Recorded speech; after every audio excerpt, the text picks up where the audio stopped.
Tax বাঁচানোর জন্য এটা আমরা ম্যাক্সিমাম লোক করে থাকি। আমরা আমাদের ইনকাম ওয়াইফের নামে বা ছেলের নামে ইনভেস্ট করে দিই এইটা ভেবে যে সেখান থেকে যে ইন্টারেস্টটা আসবে সেইটার উপর আমাকে ট্যাক্স দিতে হবে না।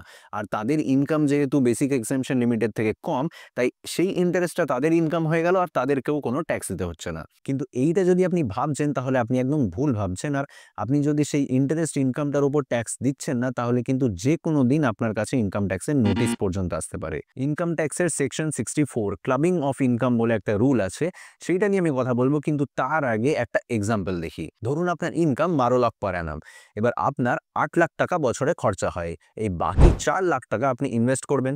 এই ইনভেস্টমেন্টটা আপনি করছেন আপনার ওয়াইফের নামে আর আপনার ছেলের নামে। আপনার একটা 16 বছরের বাচ্চা আছে আর আপনার ওয়াইফ একজন হাউসওয়াইফ। তো ওয়াইফের নামে 2 লাখ টাকা, ছেলের নামে 2 লাখ টাকা আপনি সিম্পল এফডি করলেন, যেখানে 7% ইন্টারেস্ট পাচ্ছেন আপনি। তো এই 4 লাখ টাকার উপর আপনি বছরে 28,000 টাকার ইন্টারেস্ট ইনকাম পাবেন। এবার আপনি সেই 4 লাখ টাকাটা তাদের নামে ইনভেস্ট করেছিলেন এইটা ভেবে যে সেখান থেকে যে ইন্টারেস্ট ইনকামটা আসবে সেইটার উপর আপনাকে যাতে ট্যাক্স না দিতে হয়।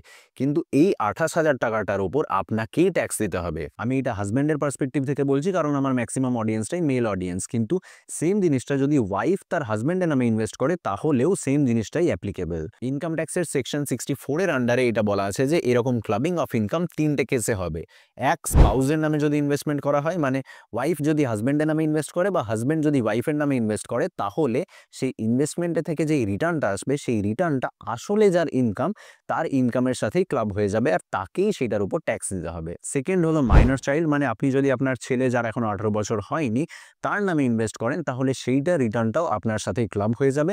আর থার্ড হলো ডটার ইন ল, মানে আপনি যদি আপনার ডটার ইন লর নামে ইনভেস্ট করেন তাহলে সেখান থেকেও যে রিটার্নটা আসবে সেইটা আপনার ইনকামের সাথেই ক্লাব হয়ে যাবে আর আপনাকেই সেটার উপর ট্যাক্স দিতে হবে। এই রুলটার আন্ডারেও কিছু এক্সেমশন আছে, যেমন মাইনর চাইল্ডের নামে যেটা আপনি ইনভেস্ট করছেন সেই মাইনর চাইল্ড যদি ডিসেবলড হয় বা সে যদি এমন কিছু স্কিল বা এমন কিছু ট্যালেন্টের দ্বারা সেই টাকাটা আর্ন করছে, তাহলে সেই ক্ষেত্রে সেই ইনকামটা আপনার সাথে ক্লাব হবে না। আবার যদি স্পাউসকে আপনি যে টাকাটা দিচ্ছেন, মানে আপনার ওয়াইফ বা হাজব্যান্ড যদি সে কোনো টেকনিক্যাল বা প্রফেশনাল স্কিল হোল্ড করে যেইটার জন্য সে সেই টাকাটা ডিজার্ভ করছে, তাহলেও এখানে ইনকাম ক্লাব হবে না। আবার যদি ডিভোর্স সেটেলমেন্টের কারণে যে টাকাটা ট্রান্সফার করছেন বা বিয়ের আগে যদি কোনো টাকা ট্রান্সফার করেছেন তাহলে সেইটাও ইনকামের সাথে ক্লাব হবে না। আরেকটা জিনিস হলো যে আমরা যে এক্সাম্পলটা দেখলাম সেখানে আমরা দেখলাম যে 28,000 টাকা যেটা ইন্টারেস্ট ইনকাম হচ্ছে সেইটার ওপর আপনাকেই ট্যাক্স দিতে হচ্ছে। কিন্তু সেই 28,000 টাকা যদি আপনার ওয়াইফ আবার ইনভেস্ট করতো, সেই ইনভেস্টমেন্টটা থেকে যেই রিটার্নটা আসতো সেই রিটার্নটা কিন্তু আপনার সাথে ক্লাব হতো না, সেইটা তখন আপনার ওয়াইফের ইনকাম হিসাবেই ধরা হতো। তো এই সেকশনের আন্ডারে কখন কখন